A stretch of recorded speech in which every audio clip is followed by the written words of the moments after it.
Guys, as the old saying goes, the lie is halfway around the world before the truth has got its trousers on. And I have to hold up my own hands here because I had bought into this lie as well. This idea that Zack Polanski a few years ago was able to make women's breasts bigger through hypnosis, or convince them that their breasts were getting bigger through hypnosis. So where did this story come from? Well, let's hear from the horse's mouth himself. It's very easy to explain. So 12, 13 years ago, some journalist said to me, would you do an article about body image? Okay. And I was working with, in drama schools, particularly, you guys will have been around drama schools, with young women who are facing the mirror kind of constantly, particularly ballet dancers who were suffering from all sorts of things, anorexia, bulimia, eating disorders, but generally confidence. And so I was doing a lot of work around body confidence. And the Sun said, would you do an article about this? I said, sure. They said... that was your first mistake? Yeah, well, totally.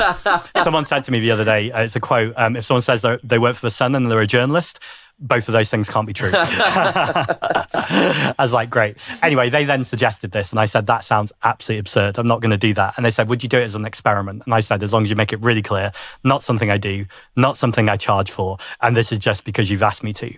They then wrote, actually, what was a really lovely article that tells me that I can do these things, which I was quite surprised about, and that I charged £220 to do it. And I went out on BBC Radio the next day, so not 12 years later when I became a politician, but literally the next day to go, this article doesn't represent me. And by the way, to all the men in my email box, this doesn't work on other body parts either.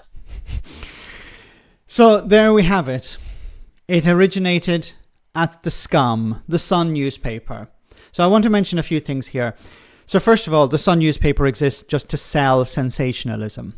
It's about convincing people, exaggerating things, and convincing people to buy the newspaper based on those exaggerations.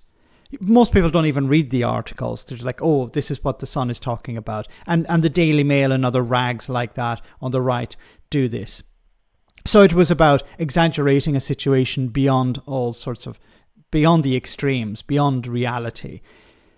Now that we know this, does this mean that this story will go away? That politicians who are opposed to the Green Party and Zack Polanski will stop talking about it? Of course not. See, this is the problem here. I am not always informed, but when I get informed about things, I change my opinion. You know, I have been wrong on a number of occasions about Nigel Farage, or on things he had said or things he had done, and I had changed my position. If I had said something that was untrue, I stopped saying it. I correct the record. But we're not going to see this in politics.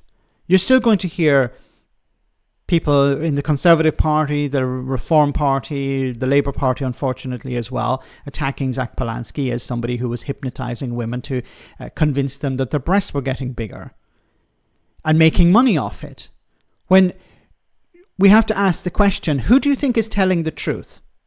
Zack Polanski, it's possible that he's lying, or the Sun newspaper that has a long history of lying and exists to exaggerate beyond the extreme in order to sell its papers. You know, if this had been The Guardian or even The Times, then I'd be more likely to question whether Zack Polanski is telling the truth. But we're talking about the Sun newspaper. You know, if this had been the Daily Mail, I would have applied the same logic as well. These newspapers are not interested in facts. They're not interested in the truth. They're interested in selling their papers through what at the time we'd called clickbait.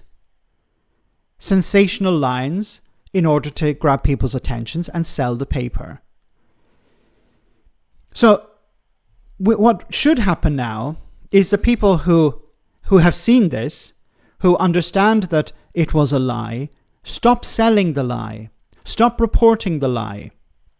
They don't have to apologize to Zack Polanski, but they should at least admit that they were wrong. And I admit that I was wrong because I had mentioned it on a number of occasions on live streams, and now I'm correcting the record. I had bought into this idea that he had convinced women, and I didn't fully understand it. Why would somebody do that? It doesn't seem in his character. I don't know the guy very well. I've done an interview with him, and he came across as a reasonable individual. So I was a bit surprised that he would engage in something like that, a sort of scam. But there you have it. It was the Sun newspaper. And I'm not surprised that it lacked facts and true information. Let me know in the comment section, guys, what you think, and I'll see you in the next video.